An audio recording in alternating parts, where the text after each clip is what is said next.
এই ঘোর কলি যুগে কোন গ্রহ প্রতিকার দ্রুত ফল দেয় এ নিয়ে আলোচনায় আমি অরূপলেবী আপনাদের সঙ্গে। একটা কথা আছে, কলিতে অন্নগত প্রাণ, অর্থাৎ আমাদের প্রাণ অন্ন অর্থাৎ খাদ্যে নিহিত। তাই এটা যদি মাথায় আমরা রাখি তাহলে সর্বপ্রথম প্রতিকার হবে দুস্থ মানুষজন পশু পাখির সেবা, অন্নদান। তাহলে আমরা যদি ঘুম থেকে উঠে পশু পাখি এদের উদ্দেশ্যে একটু চাল, একটু বিস্কুট, একটু জল, একটু খাদ্য আমরা ভক্তিপূর্বক যদি নিবেদন করি, তা হবে এই কলিযুগের শ্রেষ্ঠ প্রতিকার। এটা দিয়ে যদি আমরা শুরু করি তাহলে শ্রেষ্ঠ প্রতিকার দিয়ে আমরা আমাদের প্রতিদিনের যাত্রা শুরু করব। দ্বিতীয় প্রতিকার না ইষ্ট নাম জপ, গুরু নাম জপ। চর্মচক্ষে আমরা একটা দেবতাকে দেখতে পাই, তা হলো সূর্যদেব। তাহলে প্রত্যেক দিন সূর্যার্ঘ্য বা ওম নমঃ সূর্যায় 5-10 মিনিট বা যার যেমন সামর্থ্য সময় অনুযায়ী জপ করা শ্রেষ্ঠ হবে। কুলবৃক্ষের প্রণাম আমাদের বহু গ্রহ বহু অশুভর শান্তি বিধান করে, এ আমাদের শাস্ত্রেই বলা আছে। ঘুম থেকে উঠেই কুলবৃক্ষের দর্শন এবং প্রণাম করার কথা শাস্ত্রে বলা আছে। তাহলে গ্রহ প্রতিকার যদি আমরা করতে চাই, এটাকে আমরা মাথা থেকে সরিয়ে দিলে হবে না।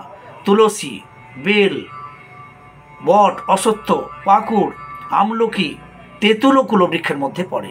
এই কোনো একটা বৃক্ষকে ঘুম থেকে উঠেই প্রণাম জানানো আমাদের গ্রহ শান্তির আরও দ্বিতীয় একটা স্টেপ, যাতে কোনো পয়সা খরচ হয় না।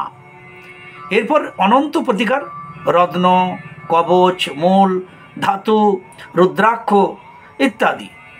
তাহলে এক্ষেত্রে এগুলোর মধ্যে আমরা কি প্রতিকার করব না, আপনার যে গ্রহ আপনাকে সারা জীবন নিচস্ত বা লগ্নের বলটা যদি আপনি বাড়াতে চান বা কোনো গ্রহ, তাহলে সেই যে গ্রহ সারা জীবন আমাকে ভোগাতে পারে, তা আর্থিক, মানসিক, শারীরিক বা কোনোভাবে, তাহলে সেই গ্রহের প্রতিকারের জন্য আপনি একটা সেই রত্ন পরা উচিত, যা সারা জীবন লাইফ টাইম আমি ব্যবহার করতে পারব। এরপর একটা রুদ্রাক্ষ আমাদের ধারণ করা উচিত, কারণ রুদ্রাক্ষ আমাদের সেই বীজ যার মধ্যে সুপ্রিম পাওয়ার, মেডিটেশন পাওয়ার, স্পিরিচুয়াল পাওয়ার আছে। সাতমুখী সদাই সখী, তাহলে সাতমুখী রুদ্রাক্ষ আমরা ধারণ করতে পারি। তাহলে এইভাবে যদি আমরা ঈশ্বর উপাসনা, রুদ্রাক্ষ, রত্ন, পশু পাখির সেবা এবং বৃক্ষলতা গুল্মের যদি আমরা প্রণাম করে চলি, তাহলে আমাদের গ্রহ শান্তি হবে খুব অল্প অর্থ খরচেই, এবং আমরা পাওয়ার পাবো অনেক বেশি। এবং এই প্রতিকার শুধু 1-2 বৎসর নয়, আমাদের জন্মান্তর ধরে আমাদের সাহায্য করে চলবে। সুতরাং এটুকু ক্ষুদ্র অভিজ্ঞতা আমি আপনাদের শেয়ার করলাম। যদি ভালো লাগে লাইক করবেন, শেয়ার করবেন, সঙ্গে থাকবেন। সবাই ভালো থাকুন। জয় গুরু।